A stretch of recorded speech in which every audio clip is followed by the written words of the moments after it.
Greetings, detectives. In this Roll for Crit review, it is up to you to discover the who, the where, and the what in this murder mystery, as well as the how to hide some information from your fellow detectives.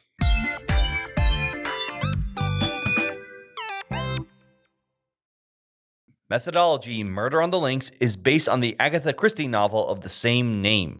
In this game, your goal is to find out what characters, locations, and objects the other players have while hiding the ones in your possession. The more obfuscation and deduction you're able to pull off, the more points you will get at the end of the game. A game will be started by each player gaining 3 of each card type: characters, locations, and objects. You'll be gaining more of these and playing some of these as the game progresses, playing them on these boards.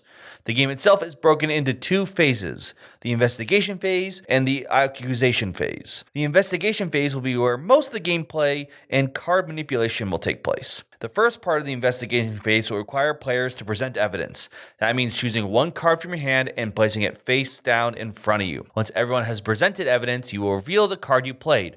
Then you'll compare ranks for each card type. Whoever played the highest rank in that type will get to become the investigator. In this case, if someone played this character and became the investigator, they're now going to ask each player if they have a card in hand of the same family. So in this case, it would be the household set up here in the corner, and also you can tell by the color.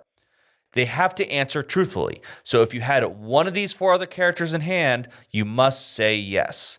Once you know each player who has said at least yes to having one of those cards, that you then ask in any order you choose which card they have. In this case, they may lie. One person may say they have Gabriel, another one can say they have Jack, while the third person could say they also have Gabriel.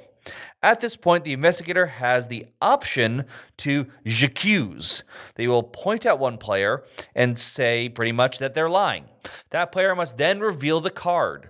If they do have that card, then the investigator must discard a card. If the person did not have the card, instead, they must discard a card. All cards discarded, whether they're used for the regular evidence or lost in the accuse phase, are going to be placed over their portraits, slowly limiting what cards are still possibly available. You will repeat this process again for the other 2 boards, making sure to cover up the location cards that are played, as well as, of course, objects as well. Once you've gone through all 3 boards, you will draw a card from one of the 3 decks based on the card types you get to choose, but keep in mind, once the decks are out, you'll be drawing no more. The reason this is important is, if you recall the accuse phase, if you have to play extra cards because you were either caught lying or you made a mistake and someone was telling the truth, you'll have less cards in your hand. If at any time you have 3 or less cards, you can no longer present evidence, but you may still become a suspect if you had a card in a matching family. You'll keep repeating this process of placing cards, interrogating, and covering up different locations, objects, and people until each person is down to 3 cards. I will say, for the last time you present evidence, if that would trigger everyone having 3 or less cards, instead of revealing the card you have and covering it, instead you're just going to keep a card face down. This gives you a little bit more hidden information, but still you know that only you have these 3 cards in hand, which may or may not help you in scoring. The end of the investigation phase is going to look something like this, with most of the spots filled up with only a few remaining. Odds are in either someone's hand or possibly the last card they played that wasn't revealed. You're now going to enter the accusation phase. At the accusation phase, you're going to, of course, start at the character board again, moving your way down. You're going to take the pieces that were given to you in your color and flip them over to the black and white side, which give you symbols of the other players. You're then going to all make your guess, placing the tokens on where you think the cards they possibly have. You're going to repeat this process until everyone has placed their pogs on the characters who they suspect that player has, as hopefully is not as random as I'm doing right here to explain. You then are going to look at each player and whoever has the most for that player symbol. So for example, this one has the most handcuffs. You're then going to ask the person with the handcuff symbol if they have this card. If they do, it's going to be removed from their hand and exiled. And everyone who guessed this is going to get a point. Repeat the process, so most magnifying glasses, most hats, so on and so forth. Once again, repeat for all the other boards. Once you have finished this, you're going to reveal your hand and what cards you have left of it. You may be lucky enough to have 3, but odds are maybe someone guessed 1 or even 2 of your cards. Or if you're really unlucky, you lost everything. You're going to gain points based on not only the symbols in the top corner, but some cards will reward you for being paired with certain other cards. For example, if you had the lead pipe in Monsieur Grand, this would give you an additional 3 points. In addition, once you reveal these cards, people will still get points if they did guess correctly that you had, for example, this card in hand, but you didn't have the most symbols there.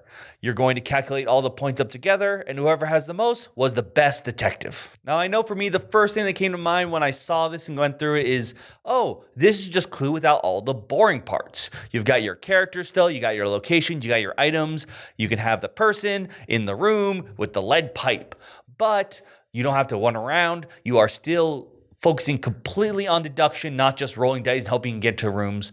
In addition, instead of guessing one particular set in the center that all are sharing, and it could be just the one person gets lucky or you make one mistake that gives the other person more information, you are guessing each combination from other players, which are shifting. As people draw more cards in hand or slowly discard down to 3, they may decide whether or not they want to keep that item. This adds a lot more interesting strategies. One, like I said there, I mentioned the combos before, they give more points.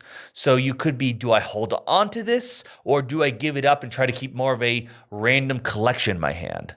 The other big thing comes to the accusing part. Let's say I played one of the detective cards and my opponent said they had Monsieur Grand. Maybe they're telling the truth, they have it in hand, and they'll play it later. In which case, I knew they had it in a hand, but they don't want to risk getting guessed and having it lost. Or they could be lying. Or they could hold out and still hope to get points because they assumed it was the last card they played, which I don't know full information about. There are a lot of ways for you to try and obfuscate and hide what you're trying to do in order to try to get the high value hand.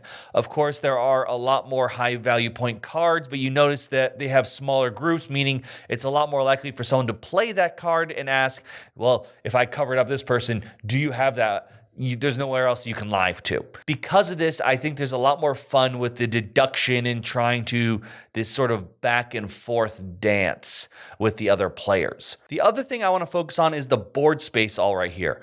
When I first set this up and went to learn it, I felt like, man, this takes up a lot of table space.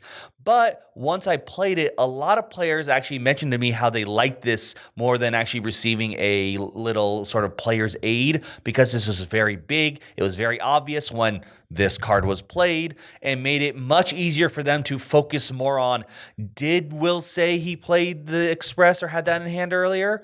You can see what's available, so there's much less of you feeling guilty of slipping up because you just weren't tracking cards played as well. And I appreciate that as it lets you really focus in on more of the deduction instead of the paperwork, so to speak. Because of this, as I mentioned Clue before, actually makes you think after playing this a while more of Sheriff when you're looking at each person, trying to deduce how much truth is in their statements or how much they're fibbing. That said, there are some differences from Sheriff, and unfortunately some of them are a little bit glaring. When you accuse someone, you're the one on the line deciding whether you think they're lying or not. And the reward, so to speak, while good, is really, the risk is really high. Because you see, losing a card means you're more likely to have less cards at the end. And cards, as you can see, are the main way to get points. Like, sure, you can get points from guessing correctly, but having this card in hand is worth 6 correct guesses. And as time went on, and as we played more and more games, and some strategies are fine to adapt as you play more, but what I noticed was most people, while they became the investigator, while they said, okay, what cards you have, unless they knew for certain a person was lying, which usually meant that they had the card in hand or it literally couldn't be anything else somehow, they would not accuse. It really felt too risky to go with it. You'd rather wait until you reach the end phase and make them lose a card by guessing correctly here. And that is sort of disappointing because if you play Sheriff, some of the fun is opening those bags. Yes, if you're wrong, you're going to lose some points, but that usually, at the very least, shouldn't significantly put you that far behind. By the way, in terms of this strategy sort of appearing through multiple game throughs, I'm not counting myself because I was already doing that from the beginning, because when it comes to trying to make guesses, I'm a coward. I want perfect information. It's not the worst thing in the world. It's just I wish there was, I don't know whether if there were more locations and objects, because it just happens to work out regardless of player count. But I wish there was a way to you get one or two free accuses without there likely being loss of hands. Cards at least in hand. Now, I know it is possible to reach the end if you made either you lied and lost a card, or a j'accuse and failed, because it is technically possible. What happens is, the more cards you have in your hand, the more you could, let's say, someone played a green card, so I said I had the Express in hand. If I had more cards in hand, aka more locations, I can drop that card later to make sure people don't guess it during the accusation phase. I can still keep it and try to trick people, but the point is, the more cards you have in your hand, you have significantly more wiggle room, and they're almost like lives in a video game. So for a j'accuse to being able to put you so far behind, it's pretty scary, it's a really uphill battle. Everyone just felt like it wasn't worth it. You already can knock out people's hands anyway here. Why should I give them more information? Speaking of the phase when you actually place the tokens on here, the acquisition phase had a problem my group had an issue with, but with house rules we actually solved. For you see, unlike the investigation phase, which made things very clear that whoever played the highest rank goes first with drawing cards or doing this, there was no turn order for the accusation of putting these pogs down. In fact, in the how to play video, it just says simultaneously. The thing is, if I place, for example, my piece here, everyone's going to probably be like, oh, he thinks that person has that. He has some information on that. And I mean, you can lie, but you still probably want these points because, like I said, there's a good chance you'll get cards knocked out. So what happened is sort of a game of chicken in our first rounds, where people were waiting for other people to put down their guesses. So what we did instead, tried two different ways. Both of them worked fine for the most part. You do whatever fits your group. We did one where we just went from the top and all right, who thinks it's this person? You had to put down your things there. All right, who thinks this person? Doing a thumbs up, thumb down, 3, 2, 1. And then we did one where you just secretly wrote on a piece of paper, I think Will has this card, 16 person, 5 location, and 5 item. Either way, it seemed to solve the issue of the sort of waiting on everyone else. And for the most part, people like that because then they could just sort of focus on the information they had instead of trying to learn more information by how other people are guessing and therefore waiting until the other people guess at the table, but they were waiting on you to guess on the table. You can see how that goes. Crits and misses for Methodologie, Murder on the Links. Crits. They did a great job here in making sure the deduction and hand management stand out. It's not watered down with plenty of other weird mechanics. Instead, it's all about really deciding how to keep certain cards in hand, what information is public or hidden, and making sure you know which cards to play and at which time to play them. The center board, while taking up table space, makes sure everyone is on the same page of what cards are played. This makes sure people can focus on what people say in terms of what cards they have in hand, instead of just trying to keep track on a score pad or trying to make sure that a card was actually played when maybe something similar was. Misses. The j'accuse during the investigation phase became too risky, at least, and we felt in our play group. It seemed that while it is great to be able to remove an opponent's card from their hand, you're already going to be doing that in the accusation phase. You might as well try to hold on to your own cards and not risk them in order to make sure that you have the most information as possible, and then try to remove their points then. My play group got really nervous in the accusation phase about trying to give too much information, but like I said and explained, by adding some house rules, if you do have a group like that, you can prevent any kind of games of chicken in which people are afraid or waiting on the other players to present their guesses. This final one is a bit more of a small nitpick, but it's worth mentioning. In the higher player counts, you actually will not draw that many cards. Usually, whatever cards you get in your opening hand will be what you have to use. This means if you don't get a combo in the very beginning, it's not something you're going to worry too much about. This is definitely not an issue in the lower player counts where you do a lot more drawing, and that's going to be much more of a strategical option, but it is something that might be a little bit more bothersome if you feel like, what's the point if I'm never going to get those cards? So I do think there are some clunky bits in here, some things had the house rule and some other things that were a little bit annoying. But comparing to the other two games I mentioned, well, Clue, I definitely think this is better. The one thing I do like about Clue, this game just does it in strides. I don't have to roll dice. I actually get to do a lot more deduction, and I don't feel it's nearly as luck-based, and accidentally saying one thing can give it away because there's only the one center envelope. Now, in terms of Sheriff, I think that I prefer this more, but that's because Sheriff's core mechanic is really more about lying. You're not trying to yes, you're trying to deduce what's in the bag, but really it's about lying about the bag, bribing, trying to get those extra little bit of points that way. But this one is really less, there is lying in it. As I said, there is deducing in Sheriff, but really it's all about trying to see what cards are left in play. What is available? What can possibly have? What do I know that the other opponents can't have because it's what I've discarded? Because of this, I feel it's what I like more is that deduction element, but I do enjoy that both of them are rewarding in the sense of by looking not simply about what you have, but how opponents discard other cards. Did they discard a card they already mentioned, or did they never really discard that paper dagger they announced they had earlier when someone interrogated them in the evidence style of cards? It's that kind of mystery gameplay that I thought was pretty fun. I definitely think if you're the kind of person who, obviously if you like Agatha Christie novels, you're going to enjoy being able to actually play a game of that theme.